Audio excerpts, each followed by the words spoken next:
గడిచిన 5 ఏళ్ల జగన్మోహన్ రెడ్డి పాలనలో మహిళలకు ఏ మాత్రం ధన మాన ప్రాణాలకు ఏ మాత్రం రక్షణ లేని పరిస్థితులు మనం చూసాం. రానున్న రోజుల్లో ఈ పరిస్థితి ఎలా ఉంటుంది అనుకోవచ్చు? ఒకటి, జగన్మోహన్ రెడ్డి గారి గురించి మనం మాట్లాడుకునే ముందు ఆయన మహిళల గురించి రక్షణ అని మీరు మాట్లాడుతున్నారు కదండి. అది ఏదైనా కానీ ఏ పనైనా ఇంట గెలిచి రచ్చగలవాలని చెప్పి ఒక సామెత ఉంది తెలుగులో. ఏంటంటే ఇప్పుడు ఏదైనా కానీ ఇంటి నుంచి మొదలు పెట్టాలంటారు. ఈ రోజు మహిళలకు జగన్మోహన్ రెడ్డి ఏదో చేస్తాడు అని మీరు అంటూ ఉన్నారు కదా. ఒకటి గుర్తుపెట్టుకోండి, గతంలో చంద్రబాబు నాయుడు గారు కావచ్చు, ఎన్టీ రామారావు గారు కావచ్చు, ఇప్పుడుండే జగన్మోహన్ రెడ్డి గారు కావచ్చు, ఎవరు మహిళలకు ఏం చేశారు ఆలోచిద్దాం. ఒకప్పుడు చంద్రబాబు నాయుడు తెలుగుదేశం పార్టీ మహిళలకు ఆస్తిలో సమాన హక్కు అనే ఒక చట్టాన్ని తెచ్చింది. ఆ చట్టాన్ని తన ఇంటి నుంచే మొదలుపెట్టింది. ఏ విధంగా? తన కూతుర్లందరికీ తన ఆస్తిలో సగభాగం ఇచ్చారు. ఎవరు? ఎన్టీ రామారావు గారు. అక్కడి నుంచి మొదలుపెట్టి రాష్ట్రం మొత్తం ఇంప్లిమెంట్ చేశాడు. అదేవిధంగా చంద్రబాబు నాయుడు గారు తన ఇంట్లో తన భార్యను కావచ్చు, తన కోడలను కావచ్చు ఒక ఆంటర్ప్రినర్స్ గా తయారు చేసి తర్వాత రాష్ట్రంలో ఉండే మహిళలందరినీ కూడా ఆంటర్ప్రినర్స్ గా తయారు చేస్తామని హామీ ఇవ్వడం జరిగింది. అంటే చంద్రబాబు నాయుడు గారు ఈ విధంగా చేశారు. ఈ రోజు మహిళలకేదో నేను రక్షణ కల్పిస్తా, మహిళలకేదో గౌరవం కల్పిస్తా అని జగన్మోహన్ రెడ్డి గారు తన ఇంటిలో ఉండే అక్క చెల్లెమ్మలకే న్యాయం చేయలేకపోయాడు. ఏ విధంగానో చెప్పమంటారా అండి?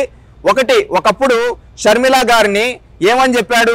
తాను నా చెల్లెలు కాదు, నా పెద్ద కూతురు అని జగన్మోహన్ రెడ్డి గారు చెప్పారు. కానీ అదే నోటితో ఈ రోజు ఏమంటున్నాడు తెలుసా? షర్మిల గారిని, షర్మిల రాజశేఖర్ రెడ్డి వారసురాలు కాదు, చంద్రబాబు నాయుడు వారసురాలు అని నాలిక మడతేసి చెబుతున్నాడు ఇలాంటి వ్యక్తి. అదే విధంగా తన సొంత చిన్నార కూతురైన సునీతకి అక్రమ సంబంధాలంట కట్టడము, అదే విధంగా తన క్యారెక్టర్ని అసాసినేట్ చేసే విధంగా తన పార్టీ సోషల్ మీడియాతో మాట్లాడిస్తూ ఉన్నాడు. అదే విధంగా షర్మిల గారి పైన బురద జల్లిస్తూ ఉన్నాడు. షర్మిల గారి వస్త్రధారణ గురించి తప్పుగా మాట్లాడుతూ ఉన్నాడు. ఎవరు? ఈ జగన్మోహన్ రెడ్డి. అంటే తన ఇంట్లో ఉండే మహిళల్నే బూతులు తిట్టి ఈ విధంగా తిట్టించేవాడు రాష్ట్రంలో ఉండే మహిళలకు న్యాయం చేస్తాడా? ఒక్కసారి ఆలోచించండి ఆంధ్ర రాష్ట్రంలోని మహిళలారా. ఈ రోజు తెలుగుదేశం పార్టీ చంద్రబాబు నాయుడు గారు, ఎన్టీ రామారావు గారు తీసుకొని వచ్చిన రీఫార్మ్స్ తన ఇంటి నుంచి మొదలుపెట్టి రాష్ట్రం మొత్తం చేశారు. కానీ జగన్మోహన్ రెడ్డి తన ఇంట్లో ఉండే ఆడబిడ్డలకే గౌరవం ఇవ్వకుండా ఇంటి నుంచి వెళ్ళగొట్టాడు. ఇలాంటి వాడు రాష్ట్రంలో మహిళలకు న్యాయం చేస్తాడా? ఈయన ఏం చేశాడో ఒక్కటి చూడండి. ఈ రోజు మహిళలకు ఆసరా అని చెప్పాడు. ఏం ఆసరా కాదు, దాంట్లో టోకరా పెట్టాడు. ఒకప్పుడు చంద్రబాబు నాయుడు గారు పసుపు కుంకం కావచ్చు, డ్వాక్రా రుణమాఫీ కావచ్చు, వడ్డీ లేని రాయితీలు కావచ్చు, ఇవన్నీ ఇచ్చాడు. జగన్మోహన్ రెడ్డి వచ్చిన తర్వాత ఒక్కటి చేయలేదు. ఇది అన్యాయం కాదా? అదే విధంగా 45 ఏళ్లకే అక్క చెల్లెమ్మలకు పెన్షన్ ఇస్తా అని రాగాలు తీసి చెప్పాడు. ఇప్పుడు ఒక్కరికి కూడా పెన్షన్ ఇవ్వలేదు. దాన్ని బట్టి ఆలోచించండి ఈ రోజు జగన్మోహన్ రెడ్డి ఏ విధంగా ఎగ్గొట్టాడు.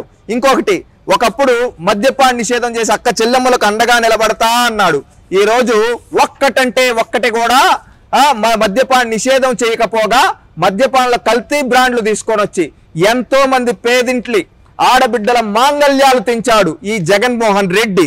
అదే విధంగా మహిళల పేరుతో గ్రోపట్టాలని చెప్పి మోసం చేశాడు. ఎవరు? ఈ సైకో జగన్మోహన్ రెడ్డి. నవరత్నాలు కాదు ఇవి, నవమోసాలు. ఇచ్చేది గోరంట, దోచేది కొండంత. మళ్ళీ ఇంకొకటి ఏంటంటే ఈయన సంక్షేమం అంటాడు. ఏం చేశావయ్యా సంక్షేమం? నోటికొస్తే సంక్షేమం అనేస్తే నువ్వు అంగన్వాడీ వర్కర్ని, మినీ అంగన్వాడీ వర్కర్ని, అంగన్వాడీ హెల్పర్స్ ని వీళ్ళందరినీ రోడ్డు పైకి పెట్టించి పోలీసులతో కొట్టించాడు ఈ సైకో జగన్. ఇది ఈయన చేసింది. ఈబీసీ నేస్తం అన్నాడు. ఆ నేస్తం ఏమైపోయిందో ఆ దేవుడికే తెలియాలి. అదే విధంగా రాష్ట్రంలో ఈయన వచ్చిన తర్వాత దిశ యాప్ అన్నారు. గన్ను కంటే ముందు ఎవడొస్తారా జగన్ వస్తాడని చెప్పి డబ్బా కొట్టుకున్నారు. ఆ రోజు పోస్టర్లు వేయించుకున్నారు. ఈ రోజు రాష్ట్రంలో కనీసం పట్టించుకోలేని పరిస్థితి. ఏ విధంగా అంటే ఒక్కసారి చూడండి. 2020 సంవత్సరంలో మహిళలపై నేరాలు 14,603, 2021లో మహిళలపై నేరాలు 17,336. అంటే ఫస్ట్ 3.5 ఏళ్లలో మహిళలపై జరిగిన నేరాల సంఖ్య 52,503. ఈ రోజు వరకు కనీసం చర్యలు తీసుకోలేదు. జగన్మోహన్ రెడ్డి గారు తాడేపల్లిలో ఉండే నివాసం ప్రాంతాలు వరుసగా అత్యాచారాలు, డ్రగ్స్, మాదక ద్రవ్యాలు కేంద్రంగా ఉన్నా కానీ గ్యాంగ్ రేపులు జరిగి 2 ఏళ్ళు దాటిన కనీసం నేరస్తుడు వెంకటరెడ్డిని అరెస్టు చేయలేకపోయాడు ఈ జగన్మోహన్ రెడ్డి.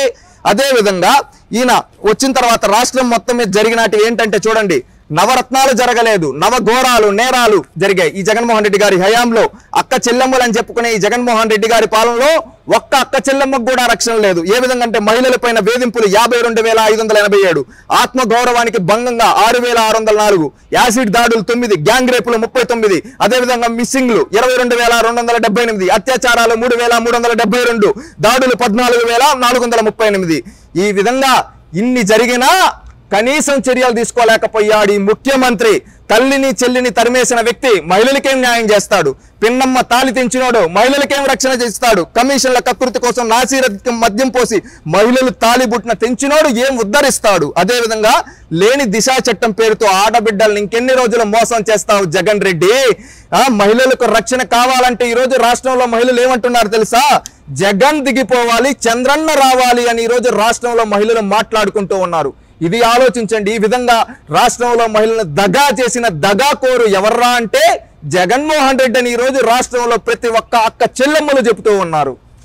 పదే పదే మహిళా సాధికారత చెప్పి జగన్మోహన్ రెడ్డికి ఈసారి మహిళ ఎలాంటి తీర్పుని ఇస్తున్నారు? ఇన్ని నేరాలు జరిగినా కనీసం చర్యలు తీసుకొని ముఖ్యమంత్రిని రాష్ట్రంలో ఉండే మహిళలందరూ దించేయాలి అనుకుంటున్నారు. మాకు రక్షణ కావాలంటే, మాకు అండగా నిలబడాలంటే, మాకు భరోసా ఇవ్వాలంటే అది చంద్రన్నతోనే సాధ్యం. నీలాంటి వాడితో కుదరదు. ఎందుకంటే సొంత చెల్లెలనే రోడ్డుపైకి ఇడ్చేసి వాళ్ళనే తిట్టే నువ్వు రేపు మాకు రక్షణ కల్పిస్తావా? నీ కోసం, నీ పదవి నువ్వు ఆ రోజు తప్పు చేసి జైల్లో కూర్చోంటే నీ పార్టీని కాపాడింది షర్మిల.